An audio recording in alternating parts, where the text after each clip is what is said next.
Gaston right here, and today we're going to continue talking about the Leica Q3 Monochrom. I got a bunch of questions from you guys, and I've been putting this camera through its paces. So this one's going to be some sort of a quick video. I want to talk about my experience. I actually pushed the camera really hard yesterday, basically shooting in pitch dark. Now, just let me remind you that I am actually trying to better these type of lives, and I'm going to invest on a switcher so I can show you images and everything. So today it's going to be a little bit rough. I'm going to try to show you some images from the camera itself by flipping the camera and showing you guys what I can. But basically what I want to do is I want to cover some of the points, and once again I have compiled a few questions or points that I'm going to be addressing. And they are about, let me see, about almost 10. So the intro of this video is going to be talking about the autofocus. There have been a lot of comments and feedback about this camera not having face detection. We're also going to talk about why the Leica Q3 Monochrom doesn't have face detection and whether that is actually a cripple on the camera or perhaps the camera is just fine. So first of all, let's actually talk about why, and I'm actually referring to my notes here on the screen, why the camera doesn't have face detection autofocus. And the plain answer is going to be that face detection is going to rely on the sensor having the filter rate of color. So it relies on color to be able to allow the camera to have that feature. So we don't have that feature, and Leica Miami actually has made a live yesterday. They explained it really good in depth, so if you want to go check them out, go there. They go really down to the details of why that reason doesn't happen. But just to break it down to you guys, we don't have that color filter. Remember, these cameras are monochrome sensors, so they only capture luminance. For the reason alone, we don't have face detection on the Leica Q3 Monochrom. But don't get disappointed, because what I'm going to reveal is going to surprise you. All right, so there are some benefits on this camera, right? And we only are going to rely for all the autofocus on our camera. Let me actually go here. Hey, what's up, everybody? Drop in the comments a particular question about this camera if you have it, specifically if it's related to autofocus. We'll love to address it right here in the chat live. What's up, Tony? Camera Fusion always supporting the channel. Love you, man. So let's talk about what's new in this camera and why not having face detection on a monochrome sensor may actually not be as bad as it sounds. And again, I'm not trying to excuse the camera, because I actually put this camera through its paces. Specifically yesterday, I shot at night. Dark, dark, dark. Like I couldn't even see what I was shooting. The camera was. That's pretty amazing. So this camera is going to have contrast detection, and we're going to have a faster processor. Also, we're not going to be dealing with color. So I covered this a little bit on my live yesterday, and that was prior, just assumptions, prior actually going and performing this test. Now my tests have actually confirmed that having a faster processor in the camera, not having color to deal with, it actually results in a much better contrast detection performance. I was actually very surprised with the result. I'll try to show you some images right now. Now, I think that this camera is actually going to perform in some situations, specifically in super low light situation, better than the Leica Q3 with face detection, believe it or not. Now remember, we have higher ISO performance. That is also going to come in play when it comes to the face detection, tracking subjects, and so on. And also we have, as a result of that, very little noise as the range goes up. This camera has insane ISO performance. Photos that you may not actually be able to get with a Q3 or Q2 or any of the Q prior models. So monochrome sensor stand out. Now, I have to also confirm that the performance of this camera when it comes to sensor is actually the same as the Leica M11 Monochrome, a camera that I shot with and I've been shooting with since that camera was released. So it's not surprised why, we have this awesome and same performance here, up to 200,000 ISO, which is amazing if you ask me. So let's actually talk about my surprise, right? So yesterday, I started taking photos during the day, and I took advantage of the beautiful day. We went to South Beach, and we actually shot some low contrast, so high contrast images, trying to carve out some silhouettes. And let me actually show you some of those pictures if I can actually find them here in the camera. Again, this is not going to be the best way to show you these pictures, but I think that some of you guys will prefer this rather than nothing. So let me show you this particular picture right here. And all right, so just show you this picture here, zoom 10. Let me see. Let me just, let's choose this one, for example. This one right here. So here is this photo, as you can see right there. And again, there is going to be a follow-up video, right? So I did a lot of that kind of stuff. And of course, contrast there is magnificent, right? We have the subject carved out on, by that background light.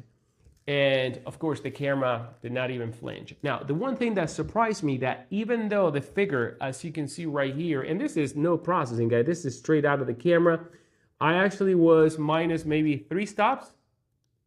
Yeah, look at that. Look at my,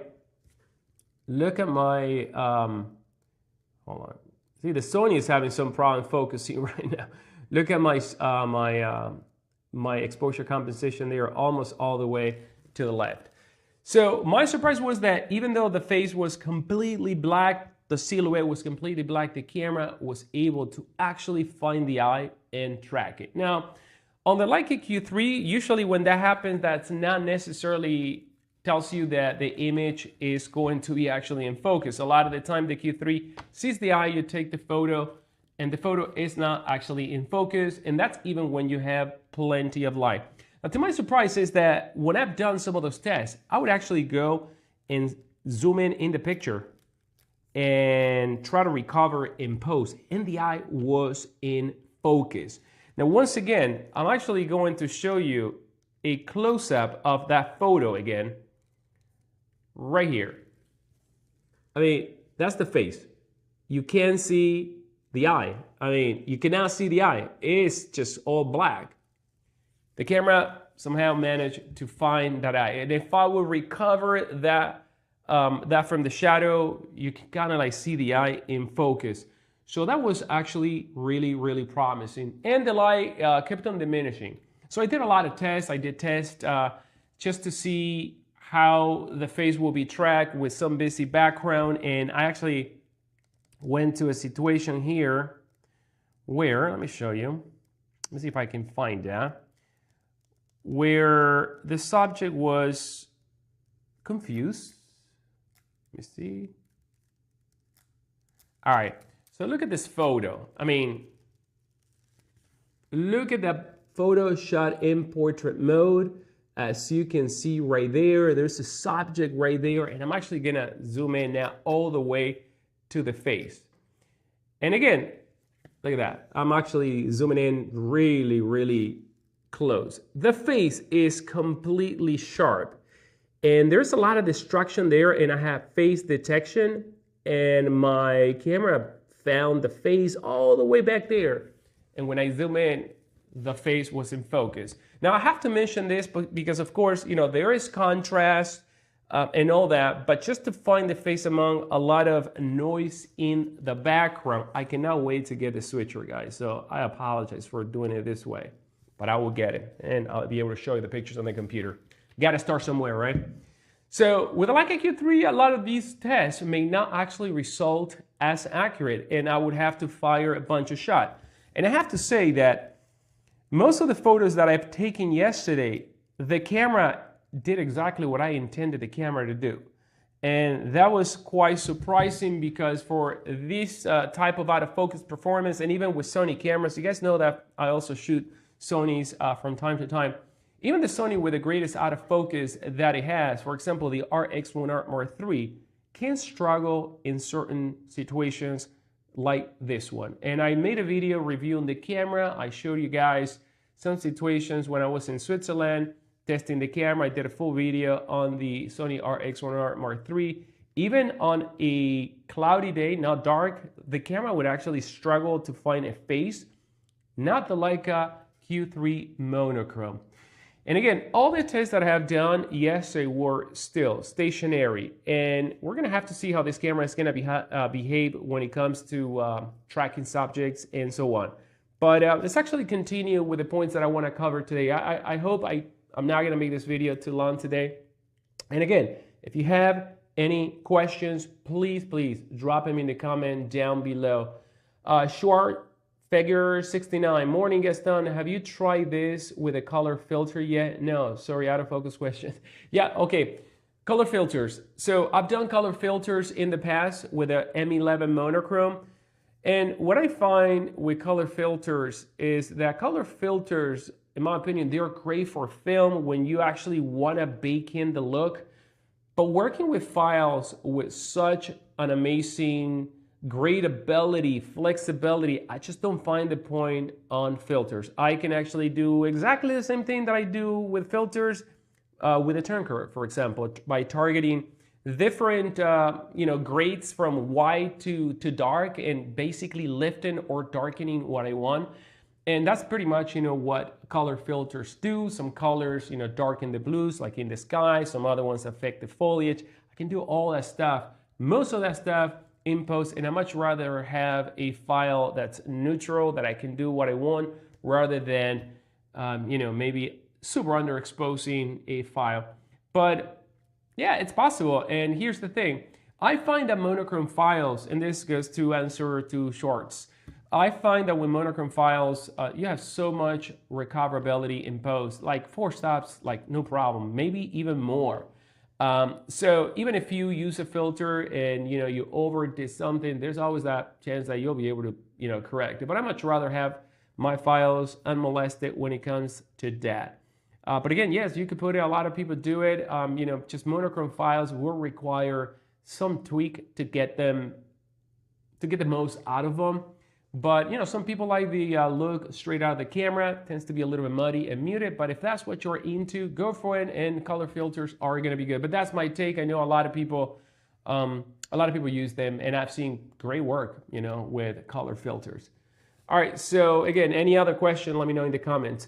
So let's talk about another thing, and that is going to be moving subjects. So this is a point that I wanted to cover yesterday, but I just didn't want to do a bunch of tests and not cover what I wanted to cover. But although some of the things that I noticed is that even tracking subject, it wasn't that bad. And again, we're not talking about tracking football players on the field. Talking about someone.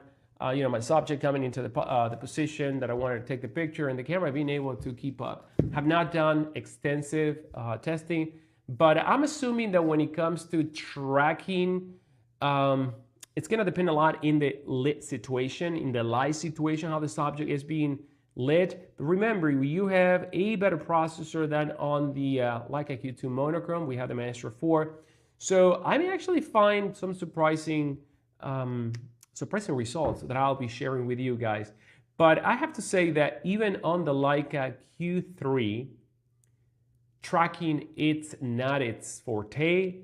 And yes, you get some fair tracking capabilities, better than on the Q2 Color. So I'm really intrigued to see how this camera is going to track. Yes, you can track stuff, but when it comes to the eye, I find that the Leica Q3, for example, the Q3 43, you track a person, the eyes are going to be locked on, with the boxes. You take the picture, and the image is not in focus. So I'm actually very eager to do that type of test. And I think I'm going to do just a YouTube video just to compile all the tests with footage. So that will be, coming back. So, all right, what else?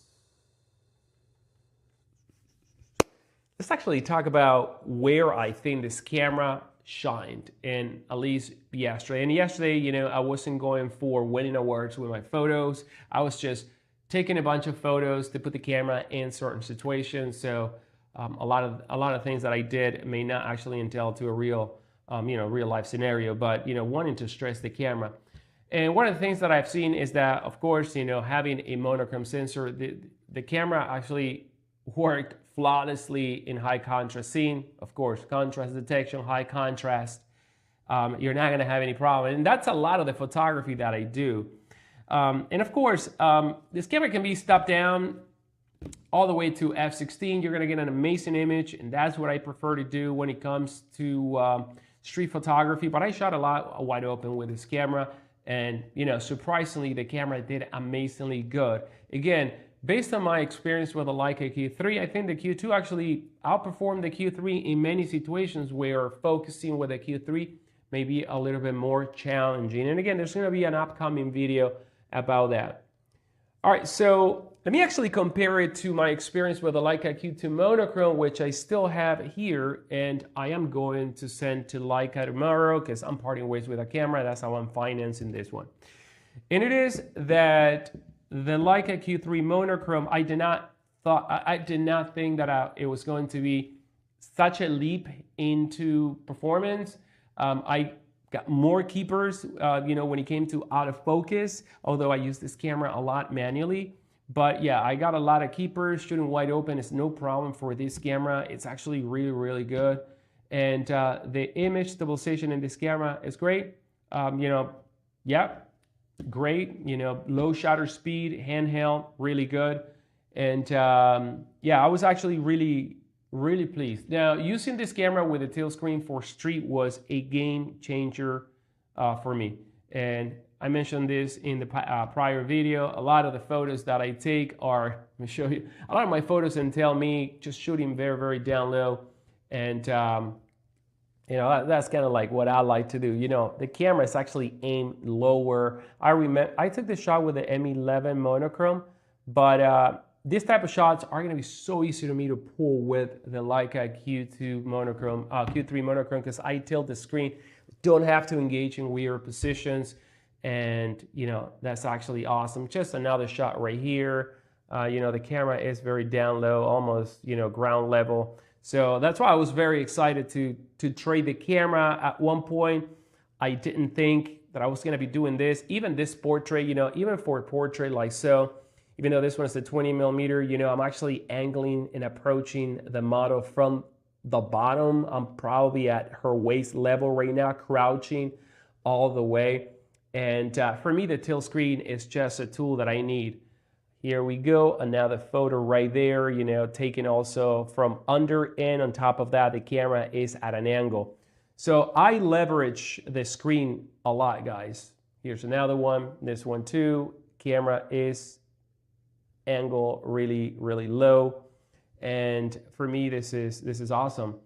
So the experience was awesome, and I think that one of the things that I've done for the first time, I actually have this strap right here, which is not even on the site yet. It's called the Helia, and this strap is going to be dropping on the site around December. It's a full top Italian grain leather strap, 1 inch, and it was actually very comfortable because this, as you guys can see, really wide, and right over here, I tapered it really, really good so I don't have a wide chunk of leather, and it's very comfortable, built-in lock cover. So if you want to explore some of the straps that we have in this one, go on the website allcrown.com and enter code GShutters10 for 10% off. Also, I configure my M11 monochrome with the flat matte brass shutter topper right here.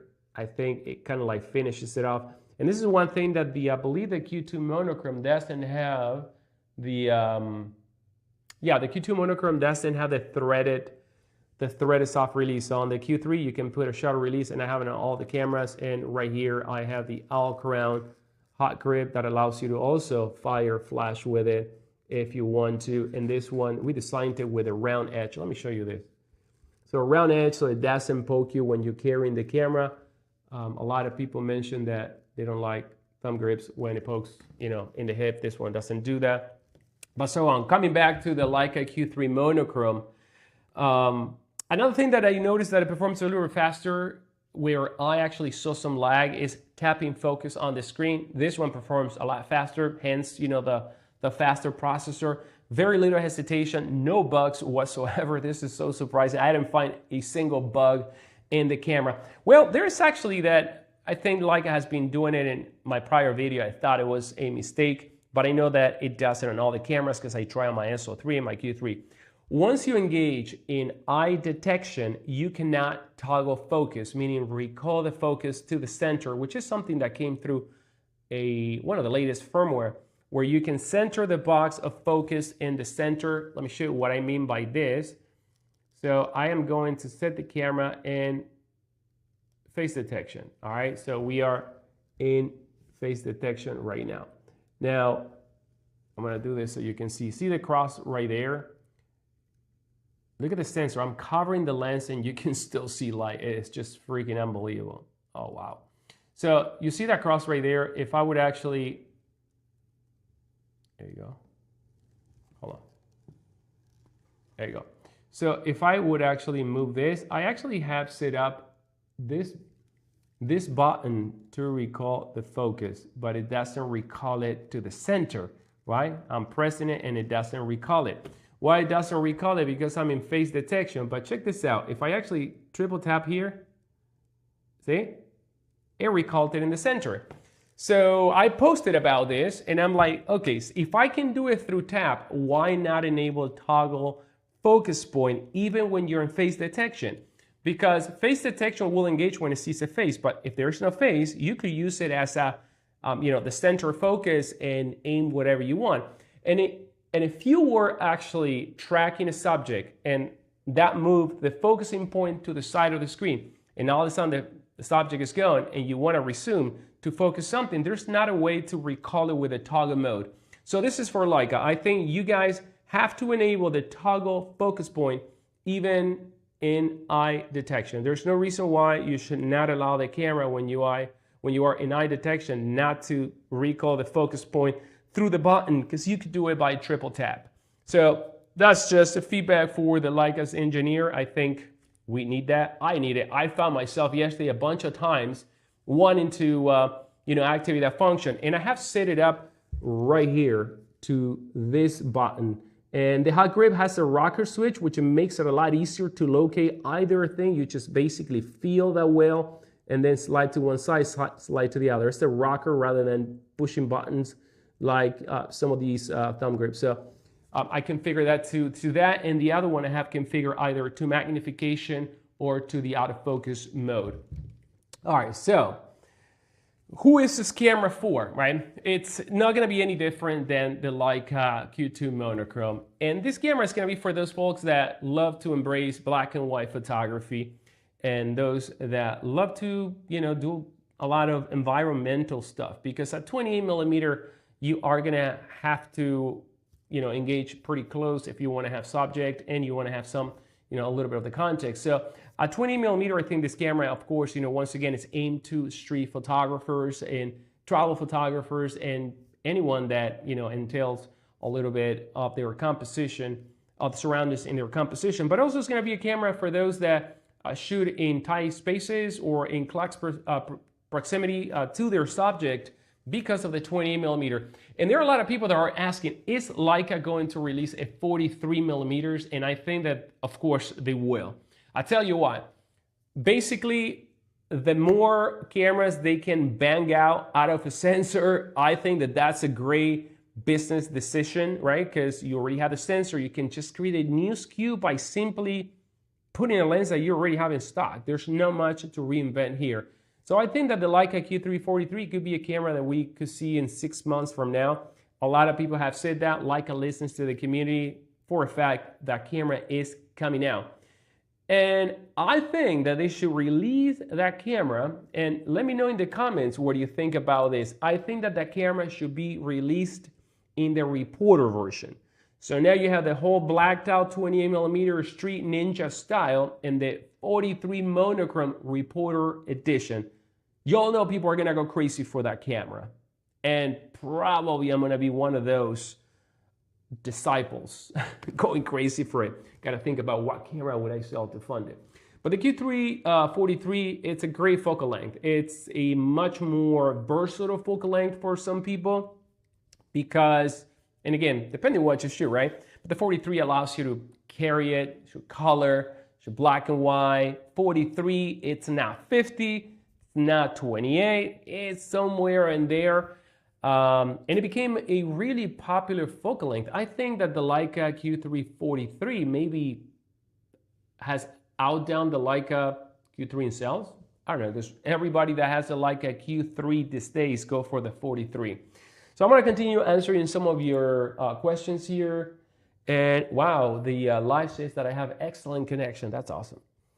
All right, so Camera Fusion says, good to hear about the autofocus performance. And let's talk about what Benny is saying. Benny BA65 said, I tried the Q3 Monochrome this past weekend and the autofocus is fine. We are now experiencing an A9 III Sony camera here. It's efficiently a full frame point and shoot. Indeed. We're not going to have the super fast tracking, and you just mentioned the A9 III. I think that that is the fastest autofocusing camera on the planet, at least from Sony. A camera aimed for sport photographers and everything in between. The camera is actually insane. I actually owned the A9 version 1, and it was insane on the A9 I. Then came the 2, and now the 3. I cannot imagine how fast that is. Ross X Johnson says, for my use, the Q3 Monochrome is fine when it comes to autofocus. When it comes to focusing, I don't really rely on tracking for how I shoot. I don't rely on tracking either. And I think this is going to be a tip. One of the best modes to shoot in this camera is going to be kind of like how I have it most of the time. It's going to be the field mode. And let's actually switch to that mode. There you go. Field mode. You see that? The field mode. Now let me show you a trick about field mode. So the field mode has an option where if you see it, let me actually cover it. The field mode can actually be configured. So for example, if I actually put my finger for a few seconds, now I can make the box bigger or smaller. So rather than switching between this one and this spot, what I do is I shoot pretty much everything with a field mode. And if I want a tiny focusing point, I just tap, hold it on the screen and make it smaller like so. And then I use the single, not the continuous, the fixed mode for the autofocus rather than using the continuous. Autofocus single instead of the autofocus continuous. Now there are going to be times that I will use the continuous, and that is if I want to track the subject. So if there's a person or there's a lot of motion and I want to track that person is kind of like far from me, specifically with the 28, you know, most of the time in the type of photos that I take, the subject is part of the composition, not the main subject of the composition. So reducing the box with a field mode, reducing it to something smaller, I can, you know, put it on top of the face and kind of like track the face. And for that, I will use the continuous. And as soon as I'm, you know, tracking the subject with the focusing point, it would actually remain in focus. You know, have press it and then take the shot, and it works really good. And I've done a little bit of that yesterday, had no problem. So the one thing that I want to mention is that based on the things that I tried yesterday, based on how I use the camera, and based on how I use my Q3 and Q3 43 in color, I did not even realize that this camera didn't have face detection. It performed really good, and I gotta say, in some cases, it outperformed the Leica Q3 completely. Like for example, in those situations where, you know, it can see the head and the eye, in places where I know, or in conditions, in situations where I've done the same with the Q3 and it missed focus, right? So that's that. Now, the best way to use this camera for street photography, in my opinion, is going to be manually. And it doesn't matter how fast the focus is on this camera. And that is one of the reasons why I think that the Leica Q3 line is the best camera out there for its use and its design.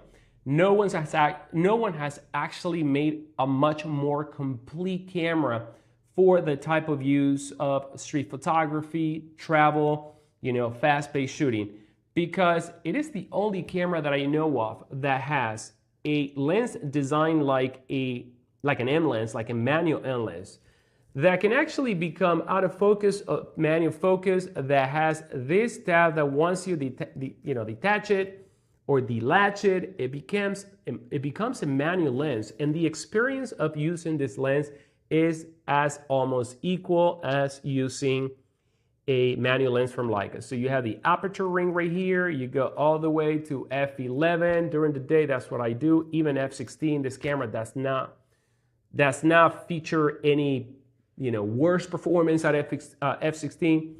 Now f11, for the most part, is where I like to be, and then just gauge the distance. Now there's something that I gotta say about this camera versus the Q3 43. Let me actually grab it because I want to show it to you.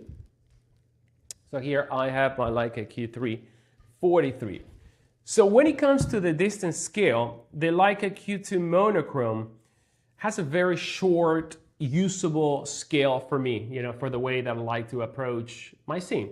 So it goes from 0.3 to 2, and then right away to infinity. That is a problem for me sometimes, you get used to it. Now when it comes to the Leica, this is the Q3 43, it does it a little bit better. Actually, it does it way better for, for zone focus. So first of all, it starts at 0.6, and of course that's before you enter in the macro mode, and it goes all the way to 4, all right? All the way to 4, and then right away to infinity. Now, this is a feedback for Leica. Maybe in future versions they can actually fix this. Now look at this. And this is the same with the Q3 Monochrom. Now, infinity is actually there, slightly there. It's now where the tab top off, because if I use it manually and I move it from the alignment of infinity, now infinity is out of focus. And there's a top here. There's a physical mechanical top. See where the lens stops. Infinity should be right there, because then it's a lot easier to turn into infinity by feeling the stop, which is how it is on manual lenses. But with this camera, infinity is right before the stop. And for that, I have to look to the lens. And that's one of the things that with manual lenses, you rock it all the way until you feel the stop, and you're at infinity. You don't have to look. With either model, it performs exactly the same thing. Infinity is right before the hard stop. And I think that Leica should actually make the hard stop infinity. And I think it could be done. It could be done. And that will be much more usable, not useful, because it's useful, but a much more seamless way of actually allowing the camera to perform almost identical like a manual Leica lens.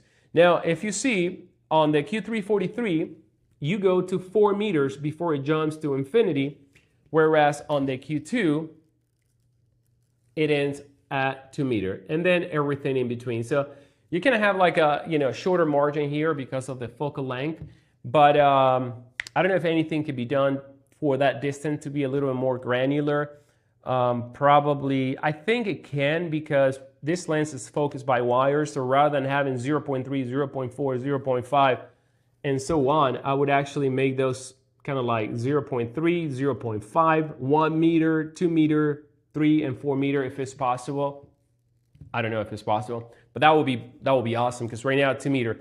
And the reason why I'm saying this is that a lot of the times with a Leica Q3 Monochrome or any 20A, I like to be at least at 3 meters from my subject, specifically for street. Sometimes, even closer, but and sometimes even further.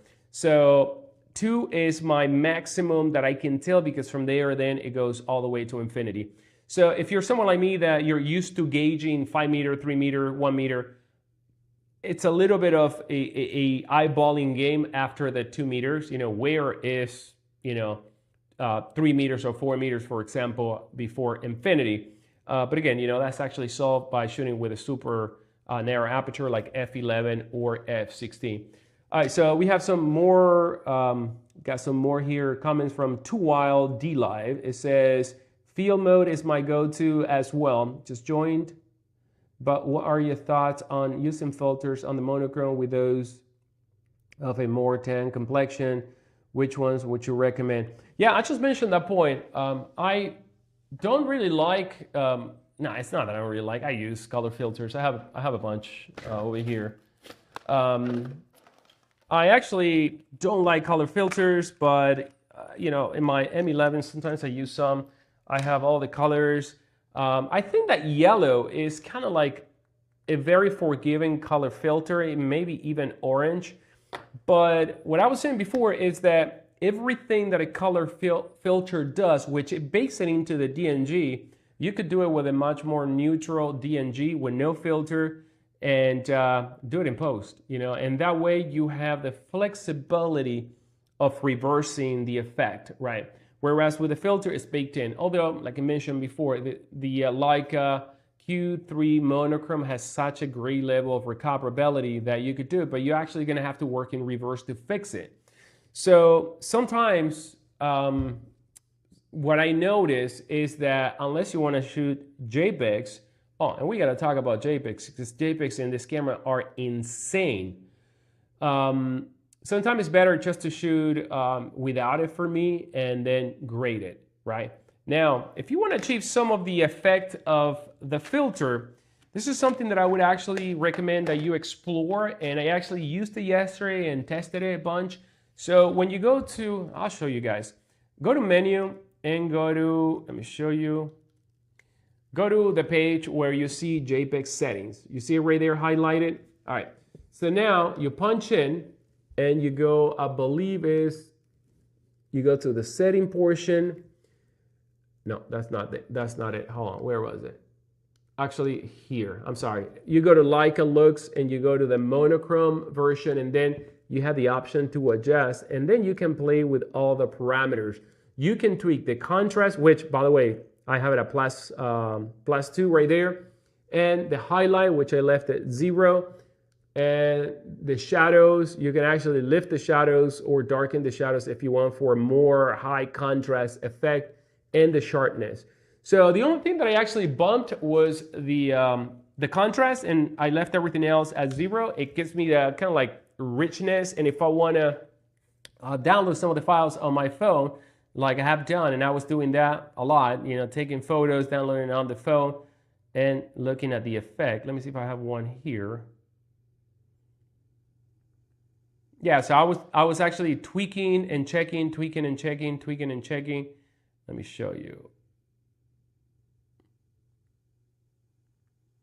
I was tweaking and checking the effect as I was, you know, making those tweaks, downloading the photo and seeing how it looked. And yeah, definitely it does change the behavior of your JPEGs. It bakes it in the JPEG, but not on the DNG.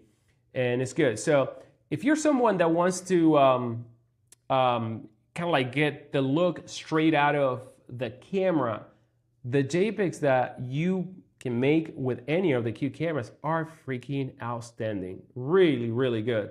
I really love that. And I think it's worth kind of like playing with that. Now, I wish the camera had a high contrast JPEG mode like you have on the Q3. There's no JPEG you know, style that you can select. It's just a monochrome only, and then you can tweak it.